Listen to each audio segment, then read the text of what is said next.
Welcome guys, कैसे हैं? आशा है अच्छी होंगी। साथियों, जब भी आप लोग पीसी परचेज करने चलते हैं तो सबसे पहले ये चीज़ आती है कि पीसी हम कौन सा लें, प्रोसेसर कौन सा यूज़ करें, हमारे लिए हमारे काम के लिए कौन सा प्रोसेसर बेस्ट रहेगा और हमारे बजट के अंदर भी आ जाएगा।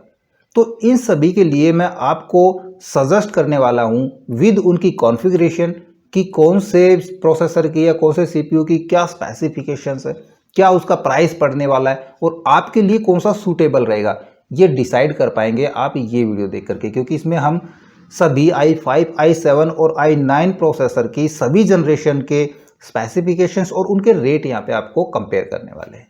तो प्रोसेसर को पूरी तरह से बारीकी से समझने के लिए इस वीडियो में अंत तक बने रहिएगा। नमस्कार साथियों, मेरा नाम है मनोज कुमार और आप देख रहे हैं अपना टेक्निकल चैनल कंप्यूटर गुरुजी। तो चलिए सीख लेते हैं। तो देखिए, हम सभी प्रोसेसर को जनरेशन वाइज उठाते हैं। सबसे पहले हम लेंगे 11th जनरेशन प्रोसेसर को। 11th जनरेशन में यदि आप लेते हैं 11400, यानी कि हम कोर i5 11400 प्रोसेसर यदि करते हैं तो इसमें आपको 8 कोर देखने को मिलेंगे, 8 कोर 16 थ्रेड, और इसकी जो टर्बो फ्रीक्वेंसी है वो 2.6 गीगाहर्ट्ज से मैक्सिमम 4.4 गीगाहर्ट्ज तक इसकी प्रोसेसर की स्पीड होती है।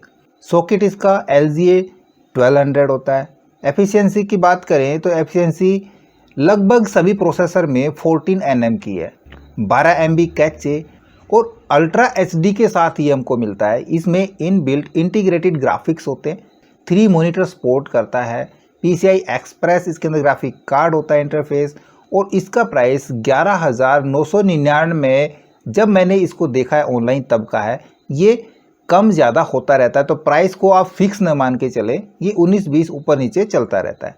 अब 11th जनरेशन में यदि हम कोर i7 खरीदे, हमारा बजट कोर i7 का है, तो हम यहाँ पे कोर i7 11700 प्रोसेसर ले तो इसके अंदर हमको मिलता है 8 कोर 16 थ्रेड, और इसकी टर्बो स्पीड होती है वो मैक्सिमम 4.9 गीगाहर्ट्ज तक की होती है। इसमें भी LGA 1200 सॉकेट मिलेगा, 16 MB कैचे, और ये भी अल्ट्रा HD 750 इंटीग्रेटेड ग्राफिक के साथ मिलता है। वही PCI एक्सप्रेस, बट इसका प्राइस 22,350 रुपये होता है। 11th जनरेशन में i9 पे चले हम तो i9 11900 8 कोर और 16 थ्रेड के साथ मिलता है। इसकी क्लॉक स्पीड 5.3 गीगाहर्ट्ज तक जाती है। LGA 1200 इसका सॉकेट है, 16 MB कैचे, और ये भी अल्ट्रा HD 750 इंटीग्रेटेड ग्राफिक के साथ मिलता है। PCI एक्सप्रेस, और साथ में इसका प्राइस है 37,999 रुपये के समथिंग। अब इसी जनरेशन में ये प्रोसेसर हमको F सीरीज़ में भी देखने को मिलते हैं। अभी तक तो हमने सिर्फ आपको 11th जनरेशन में 11400, 11700 और 11900 बताया है। यदि हम 11400F, 11700F या 11900F प्रोसेसर परचेज करते हैं तो इन प्रोसेसर में इंटीग्रेटेड ग्राफिक्स नहीं होता। ये उसी स्थिति में परचेज करें जब आपने एक्सटर्नल ग्राफिक कार्ड लगाना होता है। इसके रेट में थोड़ा सा डिफरेंस मिलता है, कभी कभी दोनों का रेट सेम होता है, तो उस स्थिति में आप F सीरीज़ ना खरीदें, क्योंकि F सीरीज़ में हमको ग्राफिक कार्ड लगाना ही लगाना पड़ेगा, जबकि 400, 700 या 900 के अंदर हमको एक्सटर्नल ग्राफिक कार्ड की ज़रूरत नहीं है, और चाहे तो हम लगा सकते हैं। ये हमको एक बेनिफिट मिल जाएगा। दोनों के रेट में आपको ज़्यादा फ़र्क देखने को नहीं मिलेगा। 1000 से और मैक्सिमम 2000 तक का आपको फ़र्क देखने को मिलेगा। जब ज़्यादा फ़र्क पड़े तब आप F सीरीज़ खरीदें और एक्स्ट्रा ग्राफिक कार्ड लगा सकते हैं। इसमें 500 सीरीज़ भी आती है या फिर 700K के साथ आता है। अब K में क्या फ़र्क है वो फ़र्क देख लें। K के अंदर जो इसकी टर्बो स्पीड है, जो फ्रीक्वेंसी है, जो क्लॉक स्पीड है, वो एक्स्ट्रा बढ़ा के दी गई होती है। जहाँ पे यदि हम 11700 की बात करें तो उसकी क्लॉक स्पीड 4.9 मिलती है, जबकि 11700K की स्पीड 5 गीगाहर्ट्ज तक चली जाती है। अब कन्फ्यूजन होती है कि हम KF या KF इस प्रकार के जो नाम होते हैं उसमें हम किस प्रकार से डिफरेंस करें। तो देखिए, जिसके पास कोई भी नाम नहीं लिखा होता है, जैसे 700 सिंपल लिखा हुआ है, 11700 है या फिर 11400 है, तो उसमें आपको ग्राफिक कार्ड बिल्ट मिलेगा, इंटीग्रेटेड ग्राफिक कार्ड आपको साथ में मिलता है। F सीरीज़ के साथ ग्राफिक्स नहीं आते हैं, एक्स्ट्रा ग्राफिक कार्ड लगाना पड़ता है। K के अंदर ग्राफिक कार्ड आता है, इंटीग्रेटेड ग्राफिक्स होते हैं, बट फ़र्क सिर्फ इतना होता है कि उसकी जो फ्रीक्वेंसी स्पीड है वो मैक्सिमम बढ़ा के दी गई होती है। इनके रेट में आपको 2 से 5,000 के बीच का एक्स्ट्रा थोड़ा सा जो इंक्रीमेंट है वो देखने को मिल सकता है। और अब प्रोसेसर आता है KF का मतलब होता है कि उसके अंदर इंटीग्रेटेड ग्राफिक्स नहीं है, बट उनकी फ्रीक्वेंसी बढ़ा के दी गई होती है। ठीक है, ये इनका F का और KF का फ़र्क होता है। ठीक है, अब हम रेट जान लेते हैं, आगे नेक्स्ट जनरेशन पे चलते हैं। सबसे पहले Core i5 को लेते हैं 12400 को, तो इसके अंदर आपको 10 कोर्स मिलते हैं, जिसके अंदर 6 P कोर और 4 E कोर होते हैं, 16 thread, up to 4.4 gigahertz clock speed, LGA 1700 socket, 18 MB cache, और ये आपको अल्ट्रा HD ग्राफिक के साथ ही मिलता है। क्योंकि हम सिंपल 12400 की बात कर रहे हैं, F की बात नहीं कर रहे हैं। F सीरीज़ लेंगे तो आपको इंटीग्रेटेड ग्राफिक्स नहीं मिलेंगे, ये हम समझ चुके हैं। इसका प्राइस 11 जनरेशन वाले से थोड़ा सा ज़्यादा देखने को मेरे को मिला है यहाँ पे, बल्कि यहाँ पे बराबर ही प्राइस है। कभी कभी आपको यहाँ से 500, 700 या 1000 तक का फ़र्क मिल सकता है।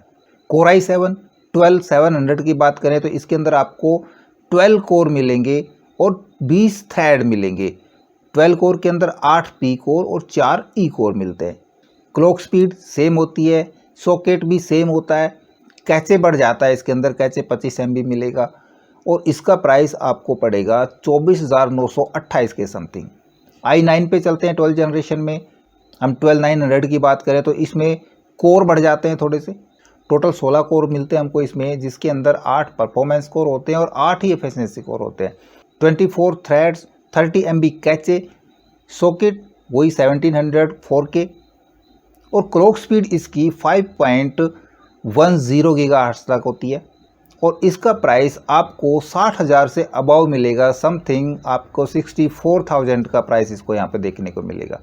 अब मेरे को इसमें आपको F सीरीज़ या K सीरीज़ या KF सीरीज़ बताने की ज़रूरत नहीं है। F सीरीज़ में स्पेसिफिकेशन सेम होती हैं, बट वहाँ पे इंटीग्रेटेड ग्राफिक्स नहीं होते, और जबकि K के अंदर इंटीग्रेटेड ग्राफिक्स भी होते हैं और फ्रीक्वेंसी भी थोड़ी सी बढ़ाई हुई होती है। और KF के अंदर फ्रीक्वेंसी बढ़ाई हुई होती है, बट ग्राफिक्स नहीं होते। अब 12 जनरेशन में सभी के प्राइस जान लेते हैं। i5 आपको वही 10 से 11,000 के करीब मिलेगा, i7 23 से 24,000 के करीब, और i9 अंडर 60,000।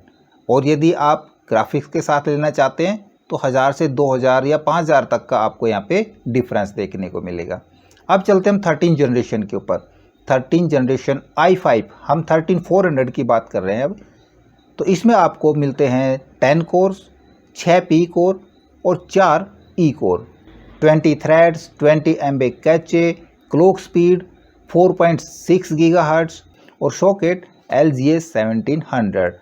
नॉर्मल सीरीज़ में इंटीग्रेटेड ग्राफिक कार्ड होते हैं, USD graphic cards, PCI express graphic card interface, और इसका प्राइस भी आपको 23,000 के आसपास देखने को मिलेगा। अब i7 13,700 की हम बात करें तो इसके अंदर आपको कोर एक्स्ट्रा मिल जाएंगे, 16 कोर, जिसमें 8 P कोर और 8 E core, 30 threads, clock speed 5.4 gigahertz तक की, सॉकेट वही LGA 1700, cache memory 20 MB, ultra USD graphics, और इसका प्राइस 40,000 से 45,000 के बीच को आपको देखने को मिलेगा। अभी यहाँ पे मेरे पास है 43,999 का। i9 3900 की बात करें तो इसके अंदर आपको कोर और ज़्यादा मिलते हैं। यहाँ पे आपको टोटल 24 कोर मिलते हैं, जिसके अंदर 8 प्रीफरेंस कोर होते हैं और 16 एफिशिएंसी कोर होते हैं। 32 थ्रेड्स, 36 MB कैचे, और क्लॉक स्पीड इसकी 5.8 गीगाहर्ट्ज़ तक जाती है। USD graphics, PCI express graphic card interface, 36 MB cache, और इसका प्राइस आपको लगभग 65,000 या इससे कुछ अबाव मिल सकता है।